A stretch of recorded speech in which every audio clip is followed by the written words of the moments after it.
There was a story of a man that went home because wala na siyang trabaho, wala silang pangkain. This man looked at his children na almost hindi na gumagalaw dahil sa gutom. And yung asawa niya na inaaway siya because of them not having enough money. And Joe Girard that night made a commitment.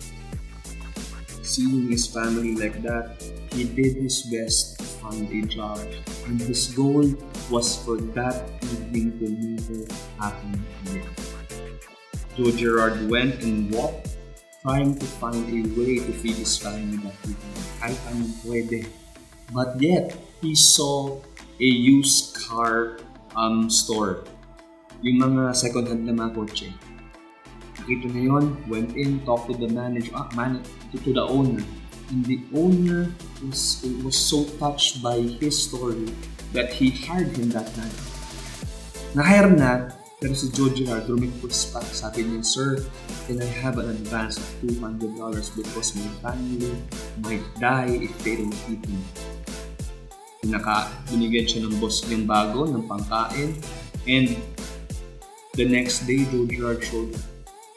And that very next day, yung araw na yun, yung first day on the job, Joe Girard worked so hard to sell a car that he was able to land a sale that day. And in the used car salesman world po, no, pag nakabenta ka ng 1 to 2 cars per week or per month, pwede na yun. Pwede na yun. Buhay ka na nun, may pangkain ka na. Parang sa real estate, ganun din. Isang benta mo lang sa buwan, pwede na. Pwede na. That is the usual. Magaling kang salesman kung once a week ka nakakabenta. But Joe Girard was able to sell 2 to 3 cars a day. Hindi, di ba? May hugot eh. May lumalaban eh. Alam ko, personally, lahat tayo may kanya-kanyang hugot.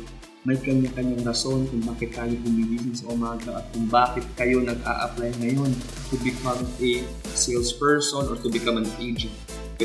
Life is not easy. Life is difficult. I challenge you to fight the good fight like Joe Girard. Make it a commitment for you. Sinimulan ko sa kwentong yun yung part na to kasi here is where we work hard. Diba? Lalaban na tayo. We will work hard tonight. Okay? So for you to be able to start your first sale or to land your first sale, you need to find a tangible goal. Ano bang hugot mo? Ngayon, pwede mong i-post yung part na to para lang nakaplano ka kung ano yung goal mo. Okay? Or, you can actually apply this goal. 1 sale, 1 property sale per month. Diba? As long as it achieves your goals for financial, make it count. So, importante kasi yung goal. Pero, kung puro goal ka lang, di ba? Lahat ng tao may pangarap, lahat ng tao may gustong mangyari sa buhay. Pero kung puro lang tayo goal, mahihirapan tayo maka-achieve yung success. Ako, I believe in one of the points of view said in the book Atomic Habits wherein we don't go as high as our goals. Our life will not go that way. Our life will go as low as to where our habits will take us. Maganda ang may goal. Importante ang may goal, pero kung walang galaw, hindi mo ma-achieve ang goal. So, kailangan natin ang right habits. Okay? So, my suggestion is to apply the concept called small repeated action. Hindi kailangan bongga, pero kailangan repeated yan siya. Small, yung kaya mong gawin, i-repeat mo lang ng paulit-ulit araw-araw kahit pa hindi maganda ang pakiramdam mo, kahit pa hindi mo feel, kahit pa, ang dahil mong kailangan gawin that day, do these small repeated actions as if yung kumbaga yung wala ka ng ibang pinangahawakan na kayang umahon sa kahirapan, kundi ito lang, yung real estate lang. Ganun yung galawan natin.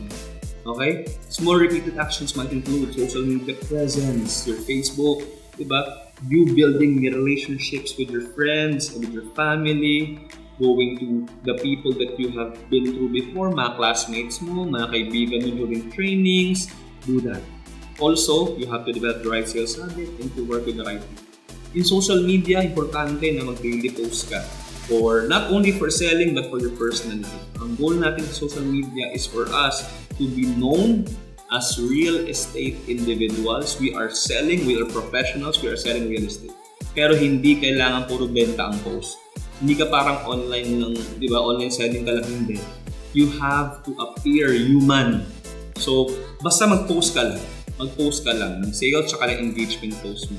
Tapos, mag-engage ka rin tsaka mag-join ka ng mga Facebook groups. Hobby groups kung makaya kasi andyan yung mga kliyente. Kung gusto mo ng mga high-end clients, find groups na medyo high-end yung mga ginagawa nila. Shooting, di ba? Golf, o kaya yung mga businessmen groups, join na. Another thing you can do is synergize, engage with posts that community does. Meron tayong mga posts every day. Engage with that. Comment, share, and like. Tapos, mag-join ka rin ng FB group natin. Tapos, mag-engage ka rin doon. That is called synergy. Tayong team, lahat tayo nangangailangan ng benta. Lahat tayo tutulungan. Help in this way. Be part of the group and also engage them. Connect. Another thing you can do is to connect with 10 friends daily. Huwag kang mangutang or huwag kang magpa-appear na utang na musta-musta. Ito tip ko sa inyo. Okay? Malaking tip to ha. Pakinggan mo. You can connect to FB and to connect with 10 friends in FB but use the stories. Sa stories nila doon ka mag-reply. Tapos engage sa communication there. Huwag ka nang benta agad. Build the relationship from there. And tapos daily mo silang kausapin, mag-connect sa kanila, and I'm sure you'll be able to connect with them to a point wherein if they are looking for real estate, you are a consideration. If not the best option. Okay? Comment ka rin sa mga post sa mga friends mo, na mga kaibigan mo. Huwag ka lang mag-lurk, huwag ka lang mag-scroll. Pag-comment po, pag-engage, pag-like. And if kailangan, ita-share mo. Okay? And another thing you can do is to learn. Learn how the influencers do it. Learn how the successful people in sales do it. Okay? Another thing that you can go through is to build relationships. Alam nyo, ang pinaka-tip ko dito, build relationships with people around you. Join groups, join classes, join events in the city para makakonect ka sa mga tao. Ang tip ko dito, ask for help. Napakalaki. Alam nyo ba ng mga tao, mas madaling magbigay ng tulong kesa magpatulong. Kaya ang problema natin sa sales, for us to appear like authority, hindi ka nag-ask ng help. Pero kung ako sa inyo, start asking for it. You can tell a friend of yours na, hey, baka naman meron kang kilala na hindi dito. Tulungan mo naman ako makabenta. Be honest, be sincere about it. I'm sure that people will be more likely to help you, to make an effort to help you. Rather than for you to always look like hindi mo kailangan tulong, successful ka na, magaling ka na. Kaya yun yung outlook mo kaya yung mga tao nahihirapan kang tulungan. So, ask for help.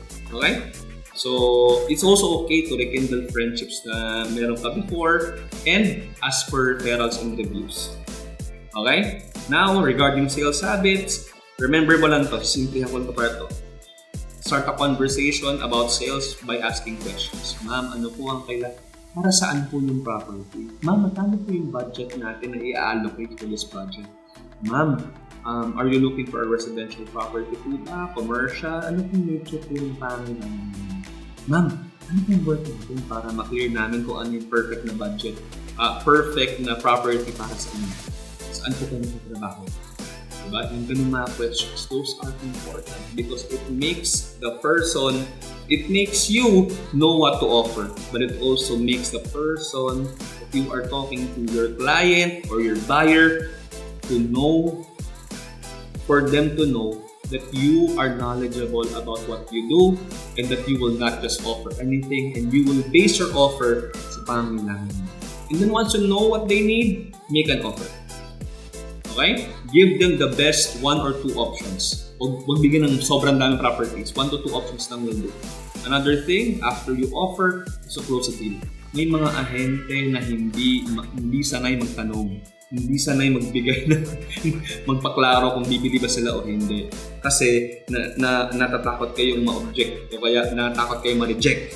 Diba? Don't be. You have to master the craft of handling objections or just handling it in your heart yung hindi ka ma-offend, okay lang yun. Sa dami ng binibentahan natin, according to studies, only 1 out of 10 people will actually buy from you. Sa real estate, mas mataas pa yung rejection rate natin. So, don't worry, that is to the best of us.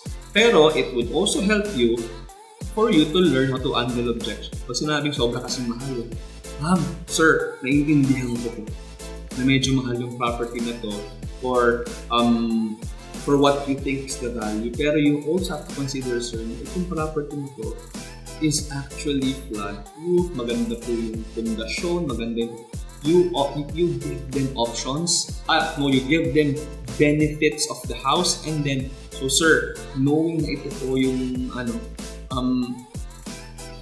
do you want to make an offer for the house? Magkano po yung naisip yung value?